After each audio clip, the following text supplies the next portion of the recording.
अतुल्य भारत एक ऐसी जगह जहां विविधता सिर्फ एक शब्द नहीं बल्कि हमारी सबसे बड़ी ताकत है। आज की इस चर्चा में हम कला, पारंपरिक स्वाद और आसमान की ऊंचाइयों के जरिए देखेंगे कि कैसे ये अलग-अलग छवियां मिलकर एक बेहतरीन और खूबसूरत तस्वीर बनाती हैं। अब जरा सोचिए कि इस विविधता के बीच सबसे दिलचस्प चीज क्या है। वो है हमारी एक साझी पहचान। एक भारत श्रेष्ठ भारत बिल्कुल यही करता है। ये एक ऐसी राष्ट्रीय पहल है जो आपस में अलग अलग राज्यों के लोगों की समझ बढ़ाती है और उन्हें अपनी संस्कृति के जरिए एक दूसरे से जोड़कर एक मजबूत पहचान देती है। तो आज के इस सफर का रास्ता कुछ ऐसा होगा। हम शुरुआत करेंगे भारत की विविध एकता से, फिर हम आईपन और धोकरा जैसी प्राचीन कलाओं को देखेंगे, प्राकृतिक शिल्प यानी सीप और लकड़ी के बारे में जानेंगे, पारंपरिक गाड़कड़ भरता की बात करेंगे और आखिर में पतंगों के त्योहार की उस खुशी को महसूस करेंगे। पहला पड़ाव, अतुल्य भारत की विविध एकता।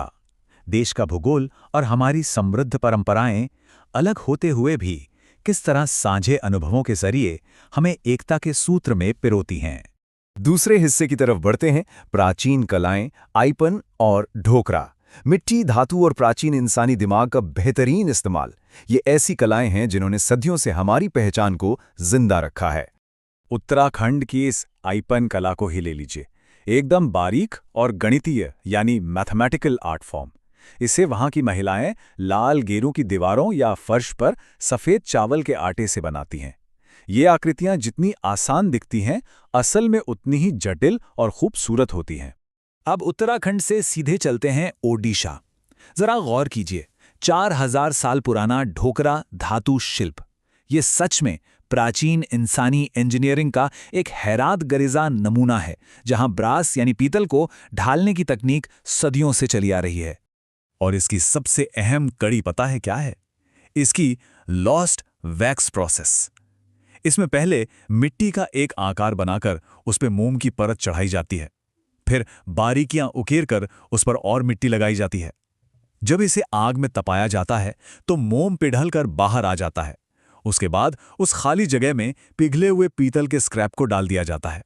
मिट्टी से मोम और फिर पीतल में बदलने का ये पूरा सफर सच पूछिए तो किसी जादू से कम नहीं लगता। जब हम इन दोनों कलाओं को यहां एक साथ देखते हैं तब विविधता का असली मतलब समझ आता है। एक तरफ सपाट लाल मिट्टी पर उभरती चावल की कला है, तो दूसरी तरफ पीतल का एक ठोस 3 डायमेंशनल आकार। मीडियम अलग हैं, पर दोनों में कमाल की कारीगरी झलकती है। तीसरा पड़ाव, प्राकृतिक शिल्प, सीप और लकड़ी।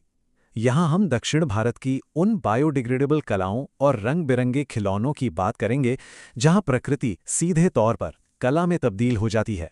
जैसे केरला में बनने वाले इस क्राफ्ट को देखिए। यहाँ नारियल के बचे हुए खोल को बेकार समझकर फेंका नहीं जाता, बल्कि उन्हें बारीकी से तराश कर, पॉलिश करके बेहतरीन और बायोडिग्रेडेबल घरेलू चीजों में बदल दिया जाता है। सस्टेनेबिलिटी यानी पर्यावरण को बचाने का इससे सटीक और पुराना उदाहरण भला और क्या हो सकता है। वहीं दूसरी तरफ आंध्र प्रदेश की ये छवि देखिए। ये हैं 400 साल पुराने रंग बिरंगे कोंडापल्ली खिलौने। इन्हें पास की पहाड़ियों से मिलने वाली एक बहुत ही नरम लकड़ी से बनाया जाता है। ये खिलौने सिर्फ खेलने के लिए नहीं है, बल्कि गांव के जीवन और वहां की लोक कथाओं की जीती जागती तस्वीरें हैं। इन कोंडापल्ली खिलौनों को बनाने का तरीका भी उतना ही दिलचस्प है। पहले नरम लकड़ी के अलग अलग हिस्सों को तराशा जाता है, फिर उन टुकड़ों को एक खास मक्कू पेस्ट से जोड़ा जाता है। आखिर में बारीकियां उभरकर इन पर प्राकृतिक वेजिटेबल डाइज या इनेमल से रंग भरे जाते हैं। इस पूरे काम में बहुत लगन लगती है। लेकिन यहां सबसे हैरान करने वाली बात वो मक्कू पेस्ट है जिसका मैंने अभी जिक्र किया। ये पेस्ट किसी केमिकल से नहीं, बल्कि इमली के बीज के पाउडर को लकड़ी के बुरादा के साथ मिलाकर बनाया जाता है। इससे लकड़ी के टुकड़े इतनी मजबूती से जुड़ते हैं कि जोड़ का पता ही नहीं चलता। एकदम लाजवाब प्राकृतिक तकनीक। चलिए अब आते हैं चौथे हिस्से पर, पारंपरिक गक्कड़ भरता पकाना। कला और शिल्प के बाद हमारे इस सफर में एक स्वादिष्ट रुकावट तो बनती ही है। हमारी पारंपरिक रसोई लोगों को कितनी गहराई से जोड़ती है, ये गरकड़ भरता बनाने के इस नुस्खे से पता चलता है। पहले आटे की गोलियां, जिन्हें गरकड़ कहते हैं, उन्हें तेज आंच पर सेका जाता है। फिर आते हैं भुने हुए बैंगन और टमाटर, जिनसे एक लाजवाब स्मोकी भरता तैयार होता है। ऊपर से ताज़े प्याज, धनिया, हरी मिर्च और नमक की सजावट। सुनकर ही भूख लगने लगती है ना? और इस डिश को परोसने का आखिरी तरीका तो सच में मुंह में पानी ला देने वाला है। गक्कड़ को चूरा करके उस पर एक भरा हुआ चम्मच असली घी डाला जाता है। ये एक ऐसी गर्माहट और सुकून देता है जो सिर्फ और सिर्फ हमारी मिट्टी के इन्हीं परंपरागत स्वादों में ही मिलता है। हमारा पांचवा और आखिरी पड़ाव, पतंगों की खुशी। जमीन से जुड़ी मिट्टी, लकड़ी और स्वाद की बातों के बाद अब हम सीधे उस खुले अनंत आसमान का रुख करते हैं। हवा की लहरों से टकराती हुई इन रंग बिरंगी पतंगों को देखकर ऐसा लगता है मानो आज़ाद पक्षी खुले आसमान में तैर रहे हों।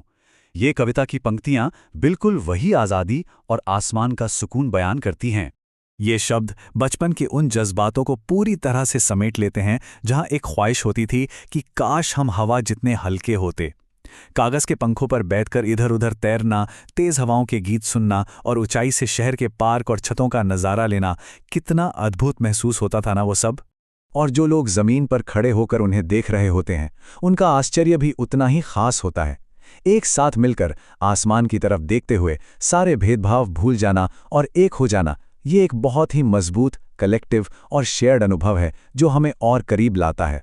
इस विश्लेषण को खत्म करने से पहले एक विचार यहाँ छोड़ना चाहूँगा। जरा सोचिए, अगर कभी मौका मिले किसी बच्चे को पतंग के जरिए आसमान की ऊंचाइयों तक ले जाने का, तो उस बच्चे से क्या कहा जाएगा? यही ना कि अतुल्य भारत की असली उड़ान हमारी आपसी एकता और इस खूबसूरत संस्कृति में ही बसती।